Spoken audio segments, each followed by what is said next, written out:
So they finally got permission to do a rebranding, because when you drive around here, you'll see where it says Muskogee/Creek on everything. Right.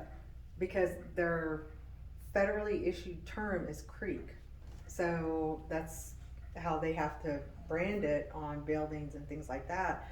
But they're actually Muskogee people. So last July, last August, the federal government finally said, okay, you can take that name off because that's not who you are. So you'll see that changing throughout things. You'll never see the word creek. What's that up there? That's a log. Have you ever seen fish swim backwards? No.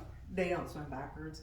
So when they get scared, they put this log in water, and then when they get scared, they find a dark place to hide.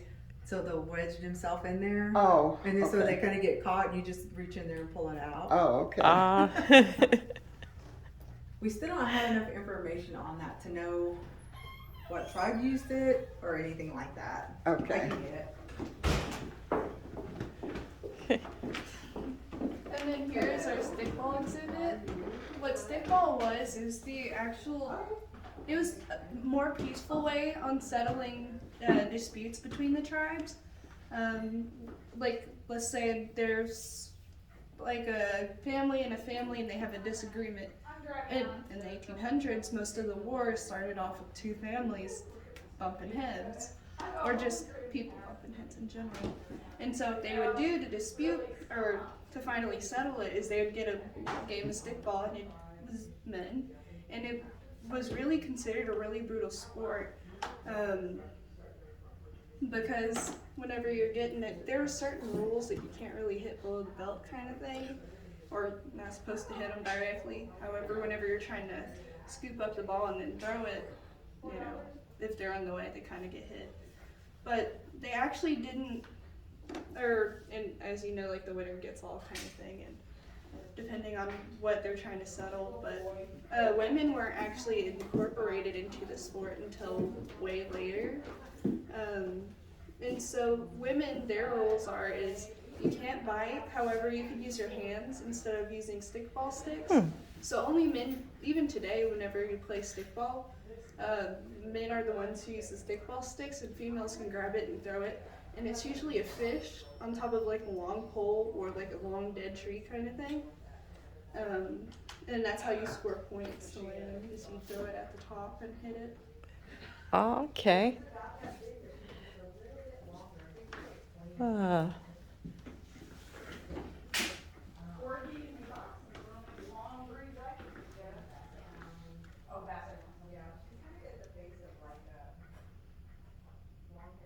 And then this is the McGirt versus Oklahoma. And just a little bit about it was the reason why I think the background on it is just that McGirt was found guilty of 3 counts of sex crimes, and then he was sentenced to 500 years in prison for 2 counts, and then life in prison without parole for 3rd count. And then he came in for an appeal, but whenever he tried to appeal it, the state didn't allow it. Well,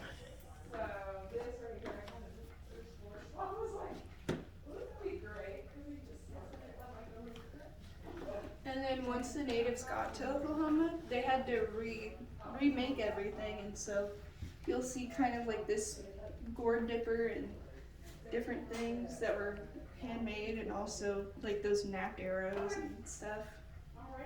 But these are some of the things that they had to make while coming, or once they got here, to up on things, because they had to leave everything. I know a lot of it. I know a lot of the history, at least what they taught us. So. Oh, yeah.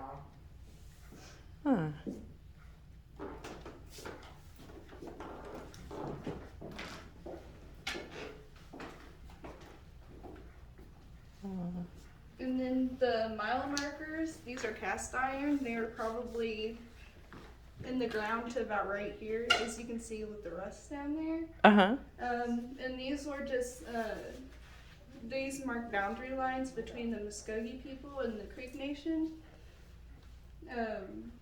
in the territory.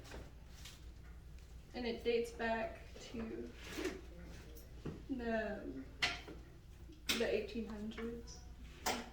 And then some people still find these mile markers on their land today.